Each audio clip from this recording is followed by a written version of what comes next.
Hello guys, আসসালামু আলাইকুম। Renaissance IT ইনস্টিটিউটের পক্ষ থেকে সবাইকে স্বাগতম। আজকের ভিডিওতে আমরা দেখব কিভাবে শিক্ষাবৃত্তির আবেদন বাংলাদেশ কর্মচারী কল্যাণ বোর্ড BKKB সর্বপ্রথম আপনাকে যে কোনো একটি ব্রাউজার ওপেন করতে হবে। ব্রাউজার ওপেন করে সার্চ বারে লিখতে হবে eservice.bkkb.gov.bd। আমাদের যাদের শিক্ষাবৃত্তির আবেদন রেজিস্ট্রেশন করা আছে, আমরা লগইনে ক্লিক করব সরাসরি।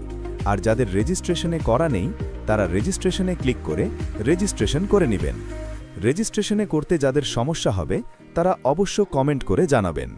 ইনশাল্লাহ সমাধান করার চেষ্টা করব।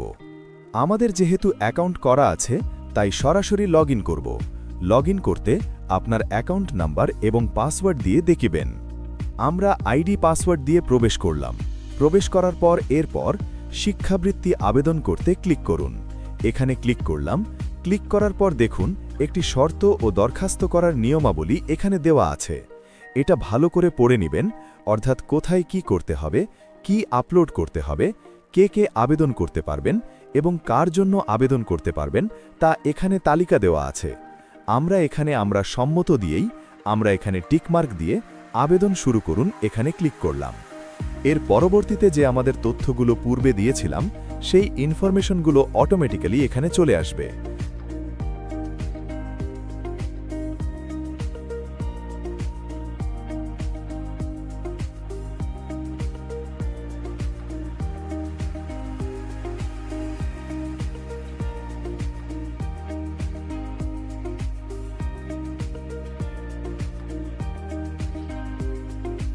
ছবি দেওয়া আছে এবং স্বাক্ষর আপলোড করা থাকবে।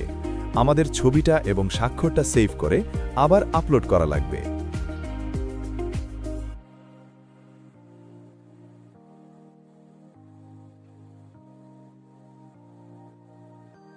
আমাদের চাকুরিজীবীর গ্রেড সেটিও দেয়া থাকবে। পরবর্তীতে ব্যাংক যে হিসাব নাম্বার, সেই হিসাব নাম্বারগুলো সেখানে আমাদের দেওয়া থাকবে অটোমেটিক্যালি। আমরা এই ফর্মে যা দিতে হবে, আমাদের ছেলে মেয়ে যদি থাকে তাহলে আদের তথ্যগুলো দেওয়া লাগবে। কি কি তথ্য দেওয়া লাগবে? প্রথম সন্তানের জন্য নাম, এরপরে জন্ম তারিখ, জন্ম নিবন্ধন নম্বর অবশ্যই সঠিকভাবে দেখে দিবেন। অধ্যয়নরত শ্রেণী, ফলাফলের ধরন, জিপিএ, সিজিপিএ, শতকরা না প্রমোটেড এইটা দিয়ে দিবে।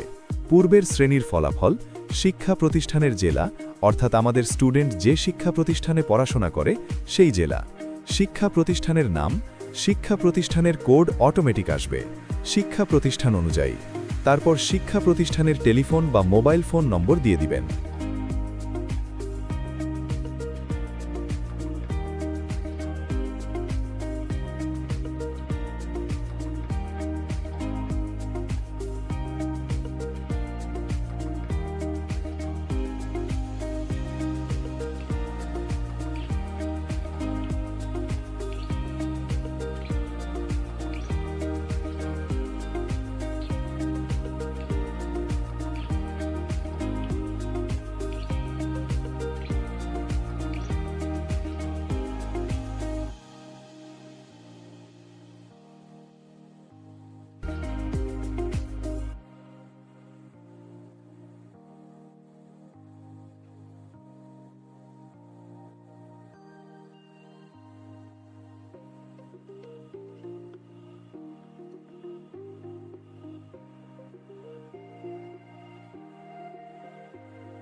সন্তান যদি 2 জন হয়, তাহলে দ্বিতীয় সন্তানের জন্য এখানে টিক দিয়ে প্রথম সন্তানের মতো ইনফরমেশনগুলো দিয়ে দিবেন। এরপর আসি কর্মচারীর অফিস প্রধানের তথ্য। কর্মচারীর অফিস প্রধান, দায়িত্বপ্রাপ্ত কর্মকর্তা, তার নাম এবং পদবি, ফোন নাম্বার দিয়ে দিবেন। সবগুলো তথ্যে দেওয়ার পর আমরা সংরক্ষণে ক্লিক করব। তার আবেদন কপি প্রিন্ট করে শিক্ষা প্রতিষ্ঠানের প্রধান দিয়ে স্বাক্ষর করতে হবে এবং সন্তানের স্কুল প্রত্যয়ন অথবা মার্কশিট আনতে হবে। স্বাক্ষর করার পর আবার পুনরায় এখানে ফাইলটি আপলোড করব লাগবে। তো এই ছিল আজকের ভিডিও।